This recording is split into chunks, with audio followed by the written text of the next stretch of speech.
आप सभी साथियों को जय श्री श्याम। दोस्तों, हम जैन धर्म का अध्ययन कर रहे हैं और जैन धर्म से संबंधित 2 वीडियो अपलोड कर दिए गए हैं और ये जैन धर्म से संबंधित तीसरा और अंतिम वीडियो होगा। इसमें हम जैन धर्म को कंप्लीट कर लेंगे। तो जैन धर्म से संबंधित हमने महावीर स्वामी के जीवन से संबंधित विभिन्न घटनाओं का अध्ययन किया। उन्होंने वर्षा काल कहाँ व्यतीत किया, किसे अपना प्रथम शिष्य बनाया, सबसे पहले विद्रोह जामाली वगैरह ने, इन सभी के बारे में अध्ययन कर लिया है। इसके बाद जैन धर्म से संबंधित अन्य कुछ महत्वपूर्ण बातें हैं, उनका अध्ययन करेंगे और जैन संगति एवं जैन धर्म का विभाजन, दिगंबर और श्वेतांबर, इनका भी हम अध्ययन करते हैं। तो जैन धर्म से संबंधित कुछ महत्वपूर्ण तथ्य हैं, उनका अध्ययन करते हैं। फिर जैन संगतियाँ और जैन धर्म का विभाजन, श्वेतांबर और दिगंबर में अंतर क्या है, इनका अध्ययन किया जाएगा। तो देखिए, कुछ शब्द हैं, जैसे एक शब्द आता है संवर।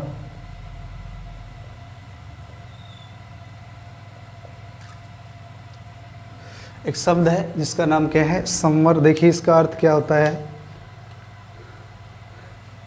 जब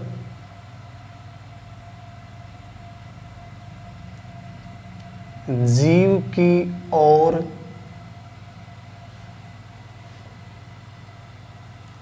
कर्मों का प्रवाह रुक जाए तो उसे संवर कहा जाता है। ये याद रखना है, एग्जाम में पूछे गए 2-3 ऐसे शब्द हैं जिनको हम यहाँ नोट करेंगे। एक शब्द है संवर। तो संवर का अर्थ क्या है, जब जीव की ओर कर्मों का प्रवाह, कर्मों की गति रुक जाए तो उसे क्या कहा जाता है, संवर कहा जाता है। इसी प्रकार एक शब्द है निर्जरा। एक शब्द है निर्जरा। इसका अर्थ देखिए,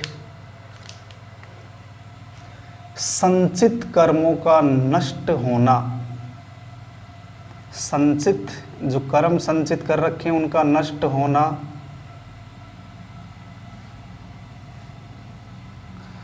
संचित कर्मों का नष्ट होना क्या कहलाता है, निर्जरा। हम जैन धर्म की बात कर रहे हैं।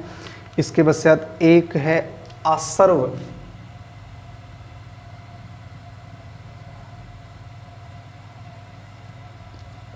आसर्व, इसका अर्थ देखिए, इसका अर्थ क्या होता है, कर्म का जीव की ओर प्रवाह यानी गति करना। ये तीनों शब्दावली, तीनों शब्द आपको याद रखने हैं। संवर, जब जीव की ओर कर्मों का प्रवाह रुक जाता है, क्वेश्चन आया हुआ है, जब जीव की ओर कर्मों का प्रवाह रुक जाता है तो उसे जैन धर्म में क्या कहा जाता है, जैन दर्शन में क्या कहा जाता है, संवर। संचित कर्मों का नष्ट होना जैन धर्म में क्या कहलाता है, निर्जरा। कर्म का जीव की ओर प्रवाह, ये क्या कहलाता है जैन धर्म में, आश्रव। इसके पश्चात एक शब्द है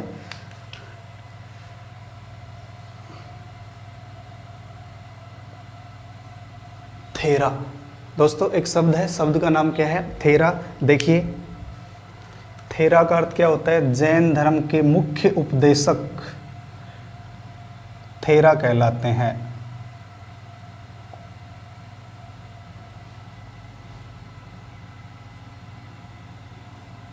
जैन धर्म के जो मुख्य उपदेशक है उन्हें क्या कहा जाता है, थेरा कहा जाता है।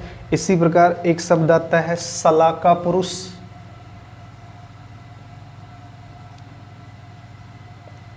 सलाका पुरुष, जैन धर्म के महान पुरुषों को,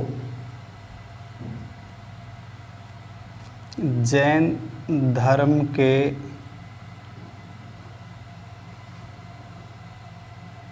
महान पुरुषों को सलाका पुरुष कहा जाता है। इसी प्रकार एक शब्द आता है बसाढ़ी।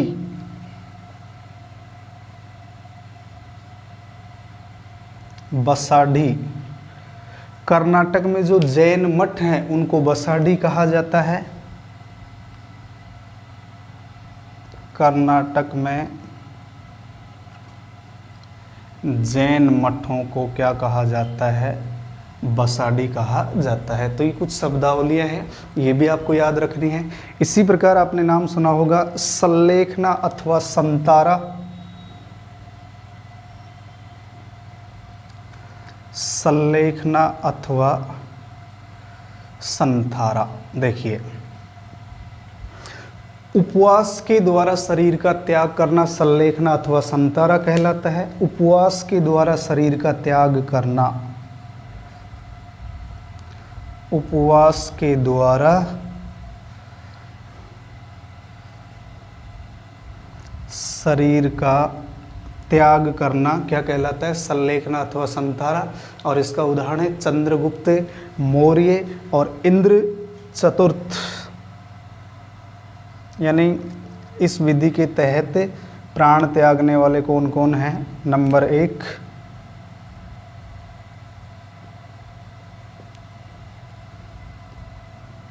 चंद्रगुप्त मौर्य और एक शासक है इंद्र चतुर्थ। ये राष्ट्रकूट वंश का शासक है। तो सल्लेखना या संतारा क्या है? उपवास के द्वारा शरीर का त्याग करना। हाल ही में राजस्थान हाई कोर्ट ने इसके ऊपर रोक लगा रखी। इस प्रकार मृत्यु को प्राप्त होना आत्महत्या के समान है। तो ये कुछ शब्दावलियाँ हैं जैन धर्म से संबंधित। आप 1-2 बार इनको रिवाइज करेंगे तो ये भी आपको याद हो जाएंगी। इसके बाद हम बात करते हैं जैन संगति। जैन संगति देखिए, जैन संगीति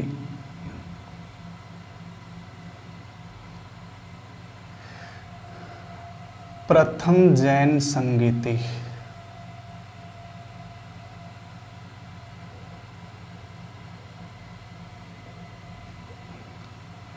प्रथम जैन संगति देखिए दोस्तों,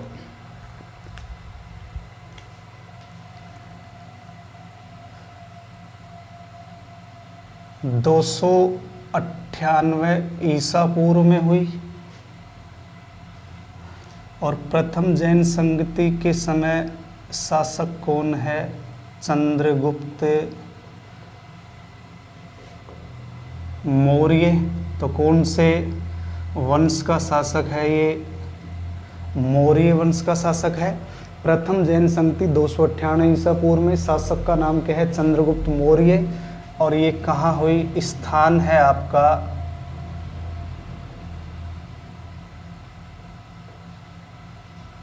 पाटलिपुत्र। स्थान का नाम क्या है? पाटलिपुत्र। और इसके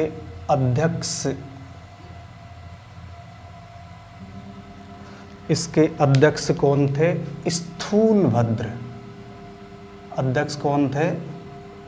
स्थूलभद्र। देखिए दोस्तों, चंद्रगुप्त मौर्य के शासनकाल के अंतिम 12 वर्षों में मगध में भीषण अकाल पड़ा था। इसीलिए भद्रबाहु के नेतृत्व में कुछ जैन अनुयायी दक्षिण भारत चले गए और कुछ जैन अनुयायी मगध में ही रुक गए। इस प्रकार भद्रबाहु के जो अनुयायी थे वो दिगंबर कहलाए और स्थूलभद्र के अनुयायी थे वो क्या कहलाए? श्वेतांबर। तो हम इन्हें भी साथ साथ नोट करते हैं। चंद्रगुप्त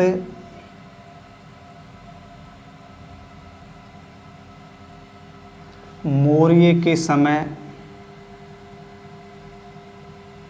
मगध में 12 वर्ष तक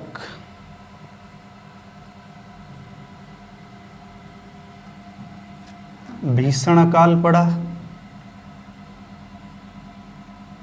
भद्रबाहु के नेतृत्व में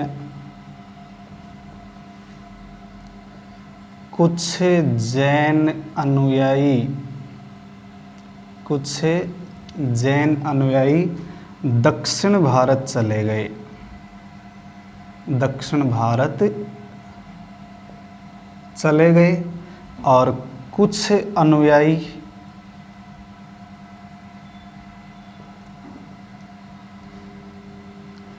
स्थूलभद्र के नेतृत्व में मगध में ही रुक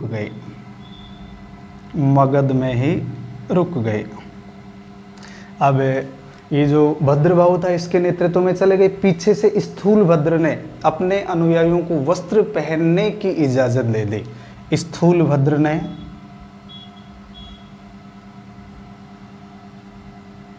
वस्त्र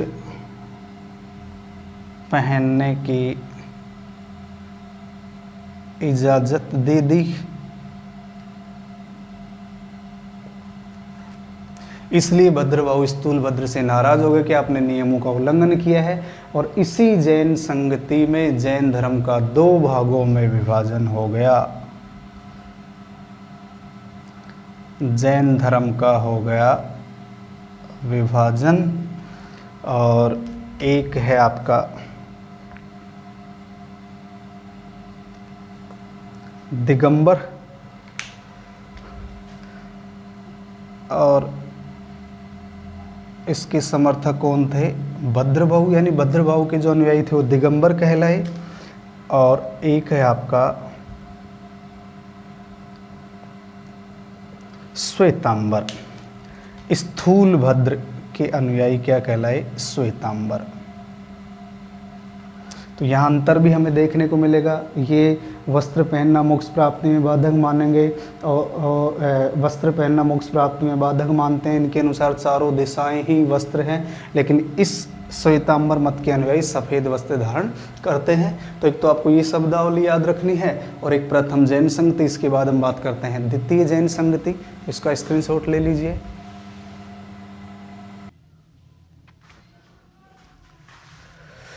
इसके पश्चात देखिए दोस्तों, जो पहली जैन संगति उसमें 12 अंगों की रचना हुई थी। आपको ये भी याद रखना है, अपन नोट डाल के लिख लेते हैं। नोट, प्रथम जैन संगति में 12 अंगों की रचना हुई थी। कितने अंगों की रचना हुई? 12 अंगों की। इसके बाद हम बात करते हैं द्वितीय जैन संगति।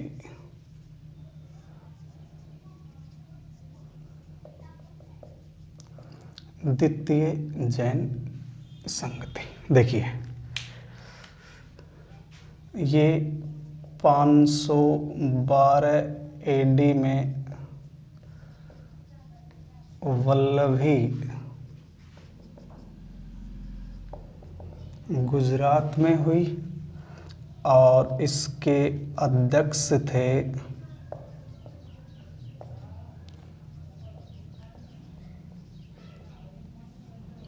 देवर्षि महाशरमण। इसके अध्यक्ष कौन थे? देवर्षि महाशरमण। और इस जैन संगति में आगम की रचना की गई। आगम की रचना,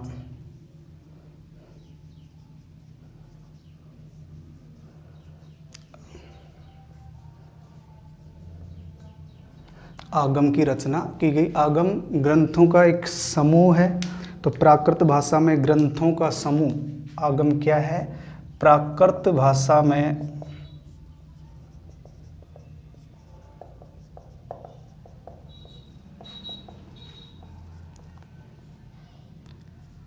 प्राकृत भाषा में ग्रंथों का समूह क्या कहलाता है? आगम कहलाता है।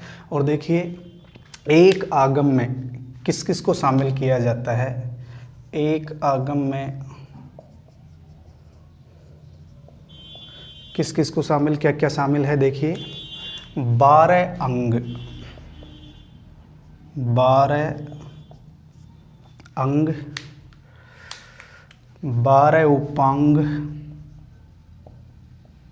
12 उपांग, 12 अंग, 12 उपांग, 10 प्रकीर्ण, 10 प्रकीर्ण, 6 छेद सूत्र, 6 छेद सूत्र, और 4 सूत्र। 4 सूत्र, इन्हें शामिल किया जाता है। तो जो द्वितीय जैन संगति है 512 ईडी में वल्लभी गुजरात में हुई। अध्यक्ष कौन थे? देवर्षि महाशरमण। इसमें आगम की रचना की गई। तो आगम क्या है? प्राकृत भाषा में ग्रंथों का समूह क्या कहलाता है? आगम। एक आगम में 12 अंग, 12 उपअंग, 10 प्रकीर्ण, 6 छेद सूत्र और 4 सूत्र शामिल किए जाते हैं। दोस्तों इसके बाद हम बात करते हैं, देखिए, गोमतेश्वर अथवा बाहुबली, जिसकी चर्चा हमने पहले वीडियो में की थी। गोमतेश्वर अथवा बाहुबली, देखिए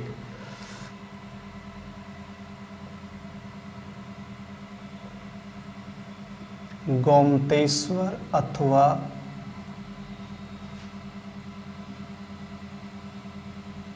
बाहुबली, ये भी महत्वपूर्ण है। देखिए, एक तो ये आदिनाथ के पुत्र थे। जैन धर्म के प्रथम तीर्थंकर ऋषभदेव अथवा आदिनाथ के पुत्र थे।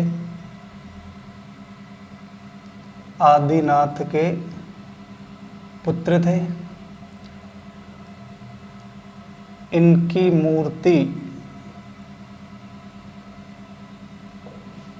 श्रवणबेलगोला, हासन जिला कर्नाटक में स्थित है।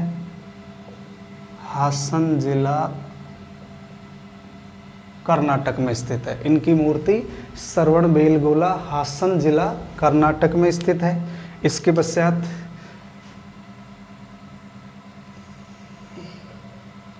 इनकी मूर्ति का निर्माण देखिए। मूर्ति का निर्माण 983 ईस्वी में गंग वंश के राजा, मूर्ति का निर्माण गंग वंश के राजा राजमल चतुर्थ, गंग वंश का एक राजा है जिसका नाम है राजमल चतुर्थ के मंत्री, राजमल चतुर्थ का मंत्री है जिसका नाम है चामुंडा राय। इनकी मूर्ति का निर्माण 983 ईस्वी में गंग वंश का राजा है राजमल चतुर्थ और इसके मंत्री हैं जिनका नाम है चामुंडा राय। इनकी मूर्ति का निर्माण करवाया। ये 57 फीट ऊंची प्रतिमा है।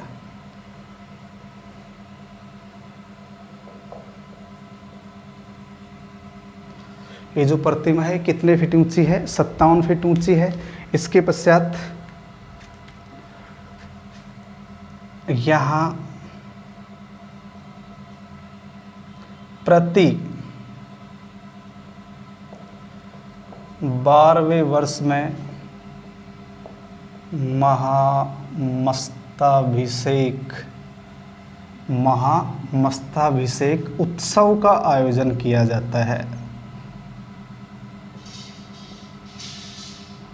उत्सव का आयोजन किया जाता है। प्रति 12 वर्ष में यहाँ मस्ताभिषेक यानी दूध दही फूलों के माध्यम से एक उत्सव का आयोजन किया जाता है और इसे जैन धर्म का महाकुंभ कहा जाता है। जैन धर्म का महाकुंभ कहा जाता है। इसे जैन धर्म का महामस्ताभिषेक जो उत्सव होता है उसे जैन धर्म का महाकुंभ कहा जाता है। तो गौतमेश्वर अथवा बाहुबली, इसके बारे में भी आपको याद रखना है। दक्षिण भारत का प्रमुख जैन स्थल, जैन केंद्र माना जाता है। इसके पश्चात दिगंबर और जो श्वेतांबर हैं इनके कुछ उप संप्रदाय हैं। देखिए, दिगंबर और श्वेतांबर के उप संप्रदाय। सबसे पहले हम बात करें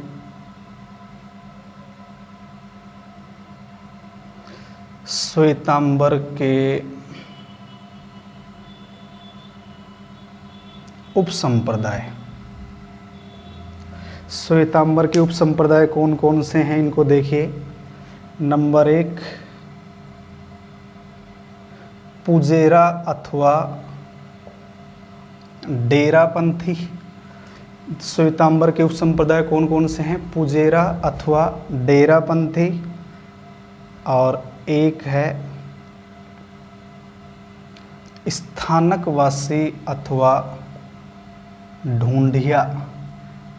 स्थानकवासी अथवा ढूंढिया। आपको ये भी याद रखना है, इस श्वेतांबर के उपसंप्रदाय हैं। एक तो है पुजेरा और एक अथवा डेरापंथी, एक स्थानक वासी अथवा ढूंढिया। नंबर 2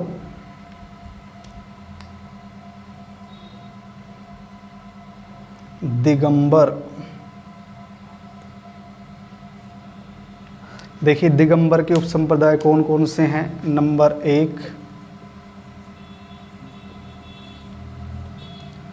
तोतापंथी, नंबर 2 बीसपंथी, नंबर 3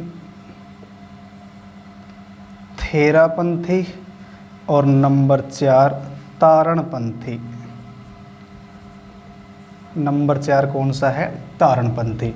तो ये भी आपको याद रखना है, ये श्वेतांबर के उपसंप्रदाय है, पुजेरा या डेरापंथी, स्थानकवासी या ढूंढिया।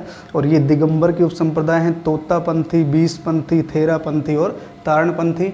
गौतमेश्वर अथवा बाहुबली की मूर्ति कहाँ स्थित है? श्रवणबेलगोला, हासन जिला, कर्नाटक। इसका निर्माण 983 ईस्वी में गंग वंश के राजा राजमल चतुर्थ के मंत्री चामुंडा राय ने करवाया। ये 57 फीट ऊंची प्रतिमा है। यहाँ प्रति 12वें वर्ष महामस्ताभिषेक उत्सव का आयोजन किया जाता है और इसे जैन धर्म का महाकुंभ कहा जाता है। तो दोस्तों इसमें आपका एक टॉपिक और बच गया, श्वेतांबर और दिगंबर में अंतर क्या है। आइए अब हम उसका अध्ययन कर लेते हैं। ये आपका लास्ट पार्ट होगा, इसको आप एक बार स्क्रीनशॉट ले लीजिए।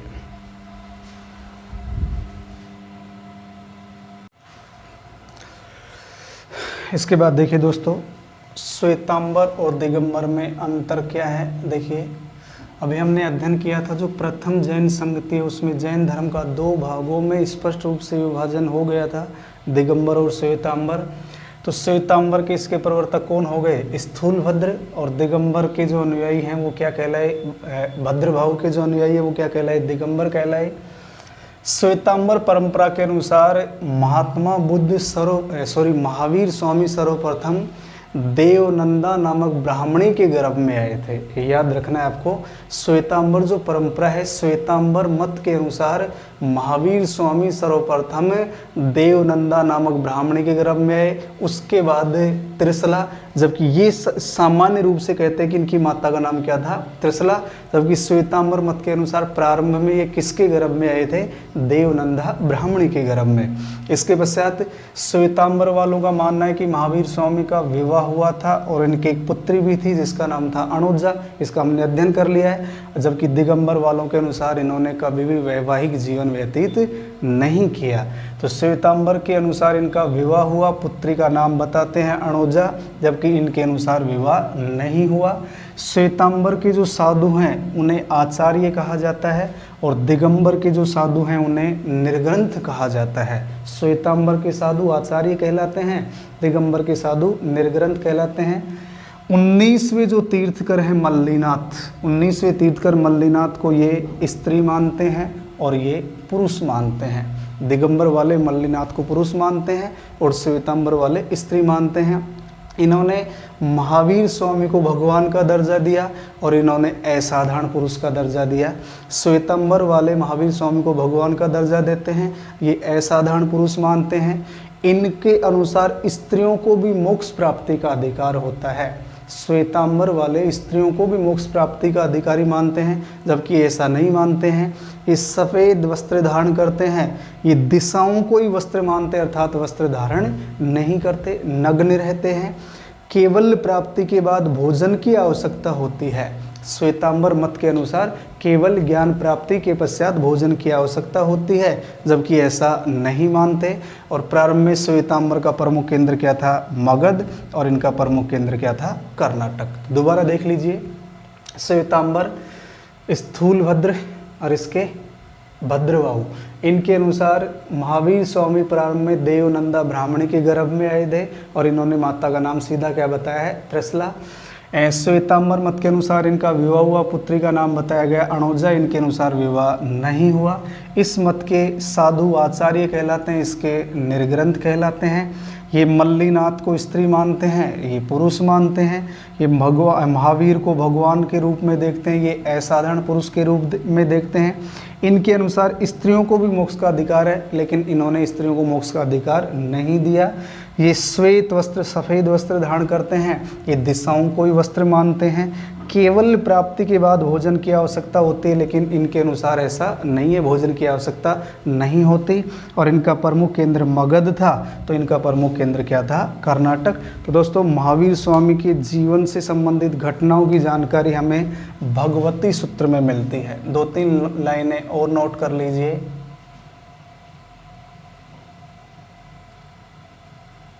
भगवती सूत्र में महावीर स्वामी के जीवन के बारे में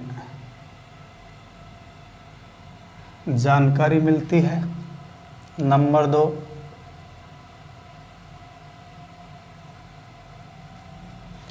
महावीर स्वामी ने अपने उपदेश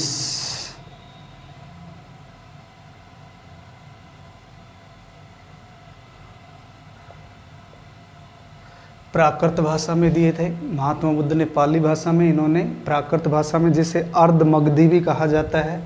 और नंबर 3,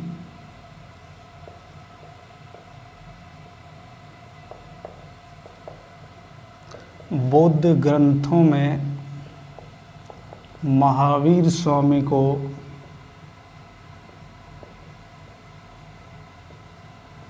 निगंठनाथपुत कहा गया है, याद रखना है आपको।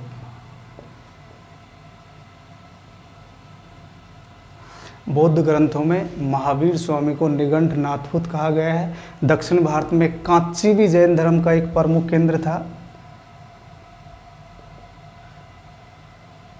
दक्षिण भारत में कांची भी जैन धर्म का केंद्र था। इसी प्रकार एक लाइन और नोट कर लें, कलिंग नरेश खारवेल, कलिंग नरेश खारवेल भी जैन अनुयायी था, जैन अनुयायी था। तो ये कुछ फैक्ट हैं। जैसे भगवती सूत्र में महावीर स्वामी के जीवन के बारे में जानकारी मिलती है। महावीर स्वामी ने जो अपने उपदेश हैं वो कौन सी भाषा में दिए? प्राकृत भाषा में। बौद्ध ग्रंथों में महावीर स्वामी को निगंठनाथपुत कहा गया है। दक्षिण भारत में कर्नाटक के अलावा कांची भी जैन धर्म का एक प्रमुख केंद्र था, और है वर्तमान में है भी लिख सकते हैं, केंद्र है। और कलिंग नरेश खारवेल भी जैन धर्म का अनुयायी था। तो दोस्तों ये था आपका जैन धर्म। इसके बाद हम नेक्स्ट वीडियो में बात करेंगे महाजनपद। 16 महाजनपद, कौन सा महाजनपद कहाँ स्थित था, उसकी कौन सी राजधानी थी, क्या विशेषताएं थी। 16 महाजनपदों में सबसे शक्तिशाली महाजनपद के रूप में उभर कर आएगा मगध। उसके बाद हम बात करेंगे मगध का उत्कर्ष और मगध पर शासन करने वाले जो भी राजवंश हैं, जो भी शासक है, उनका अध्ययन करेंगे। उसके बाद आपका मौर्य काल आ जाएगा। तो एक बार इसका भी स्क्रीनशॉट ले लीजिए। आज की वीडियो में इतना ही। कल हम बात करेंगे महाजनपद अर्थात 16 महाजनपद, जिसे द्वितीय नगरीकरण भी कहा जाता है, क्योंकि प्रथम नगरीकरण सिंधु घाटी सभ्यता को कहा जाता है, सैंधव सभ्यता को कहा जाता है, और द्वितीय नगरीकरण 6वीं शताब्दी ईसा पूर्व की घटना को कहा जाता है। उसका हम डिटेल से अध्ययन करेंगे। तो एक बार इसका स्क्रीनशॉट ले लीजिए। आज की वीडियो में इतना ही। जय हिंद, जय भारत।